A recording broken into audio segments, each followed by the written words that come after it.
Here is how to deal with your inner critic in a constructive and healthy way. You acknowledge it, you practice and get better at recognizing it, which makes it easier for you to detach yourself from it and not be ruled by it. But let's now give the full explanation of how we usually deal with our inner critic, which makes us feel stuck, and how to make sure we will be dealing with it in a constructive and healthy way. This here is not only the story of the inner critic. This also explains pretty well the project of psychology, and by extension the project of the inner work. What do I mean by this? Well, Sigmund Freud, one of the greatest and most influential psychologists of all time, receives a lot of criticism nowadays because of some of his controversial theories. But we have to give him credit for a lot of things, which makes a lot of the criticism unfair as well. And one of the things that we need to give him credit for is the project of making the unconscious conscious.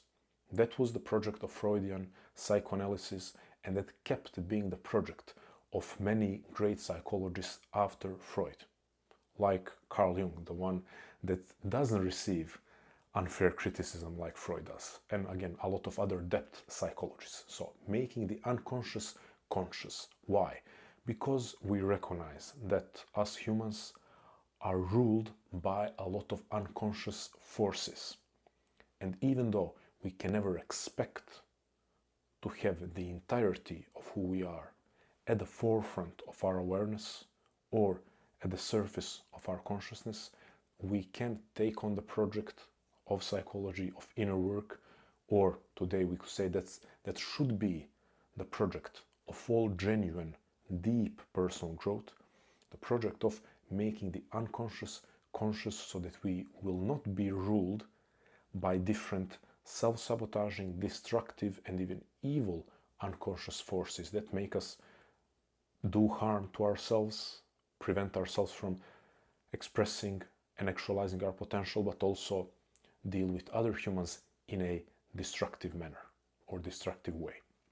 So what does the project of psychology have to do with this, making the unconscious conscious? Well, that's the story of the inner critic as well. The starting point is realizing that we need to make the inner critic conscious rather than unconscious. And although there are many different ways in which we could approach this, the simplest and most straightforward way is to sit down with a piece of paper and ask yourself, what are the ways in which my inner critic shows up? Or what are the things and the things that my inner critic says, or the language that my inner critic uses? The first question encapsulates all of these different variations. So, what are the ways in which my inner critic shows up? The inner critic that doesn't provide, of course, constructive self-criticism, but that part of ourselves that bashes us, that part of ourselves that puts us down for every small mistake that we make, for every moment of hesitation that is sometimes warranted, for every moment of insecurity that is natural and fully human. That inner critic that puts us down and gets us further and further away from taking action and moving towards our goals. How does it show up? What is the internal language? What do you hear in your self-talk that could be a clear sign that the inner critic took the steering wheel? What in your inner talk, in your self-talk, could be a sign that, okay, the inner critic is now at, let's say, the front seat. It took the stage. That could be the first step for you to identify the inner critic. That is to start bringing the inner critic to consciousness, rather for it to rule you behind the curtains, to put it that way. Well, if that is the starting point, we have to understand that that doesn't mean that you will be able to eliminate the inner critic. That's a mistake. We have to be satisfied, and immensely satisfied, with still carrying that as part of ourselves, but making it more clear through practicing and getting better at recognizing it and catching it. Because this is how it usually goes. The inner critic is that part that you carry with yourself. But because you are not bringing it to awareness, because you're not practicing recognizing it, it becomes greater and greater and more intense and stronger. And it swallows you up at some point, because you start thinking, this is who I am. This is not a part of me, this is who I am. This is what I'm sentenced to. This self-talk and this inner dynamic where I'm constantly criticizing myself unfairly in an overly harsh manner, which results in me hesitating to take action, which results in me hesitating to move forward, which results in me retreating from life and disengaging from my ambitions, passions, projects, and goals. This is the journey of not identifying and not engaging with the inner critic, not engaging in a constructive way. But here is what we are proposing. The starting point is the same, because all of us have the inner critic. That's what we must acknowledge. Because we are complex beings, we are dynamic beings. You are not a static creature. You're not a finished project or a finished process. And there is, for psychoanalysis, which again is not just psychoanalysis, it applies to psychology and inner work in general. There is the metaphor and the image of the iceberg. What is going on in our awareness? They're just tip of the iceberg. The unconscious is so big that we cannot even comprehend what is going on in the unconscious. But we can bring some of those things up and use them in a constructive manner. So the inner critic is there. The starting point is it's part of ourselves. But if we engage in the practice of identifying it, such as doing some writing to tell ourselves, okay, these are the signs that the inner critic has taken the stage, to put it that way. This is the language that the inner critic is using. That if we identify it in our self-talk, we can know, okay, again, this is the inner critic taking over.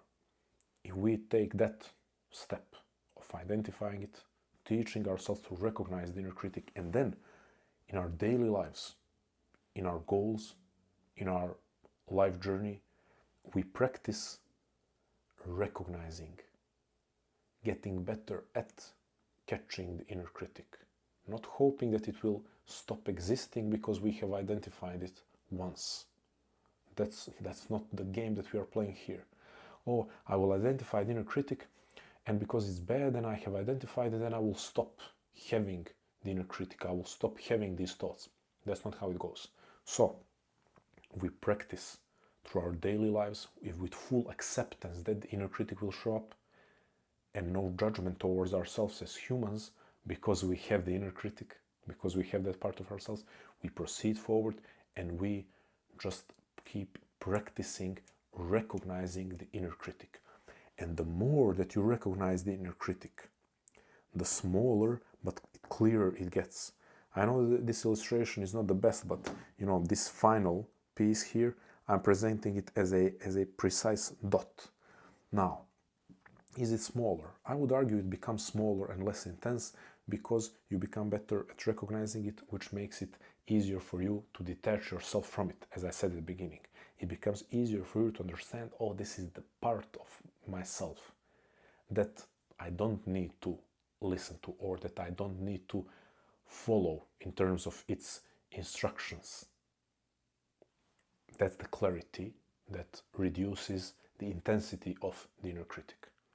But even if the intensity of inner criticism, inner judgment remains, still the clarity at the very least is there to make a distinction between who you are and what it is.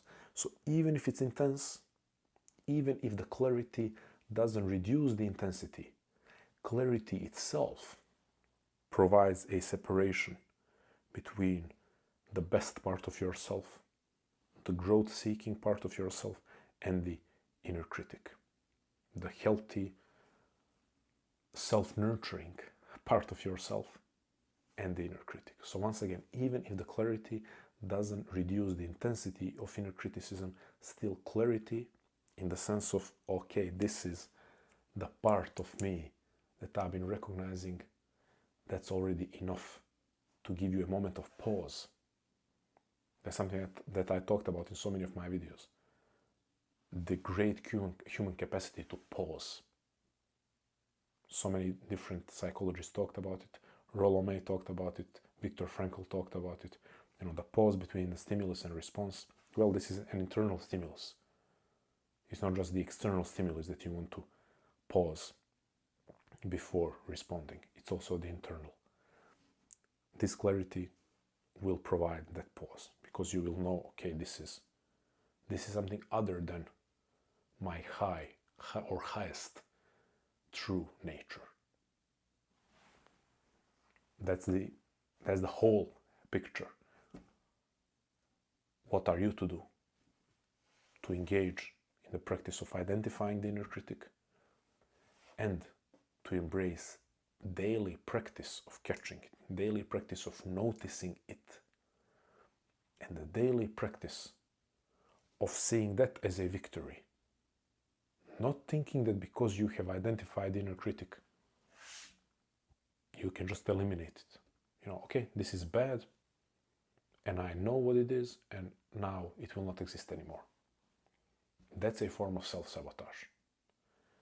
Identify it, practice recognizing it, become better at recognizing it, become faster at recognizing it, count every moment of recognizing it as a moment of victory, and then reap the benefits of being able to detach yourself from it, not be ruled by it, not listen to its instructions, not listen to its discouragement, not listen to it telling you that you are not good enough and that you should not try this thing and that you should not take that risk and that you're not worthy of success, but listen to your true, higher or highest nature, because that is the part of you that you should listen. That is the part of you that propels you to move forward.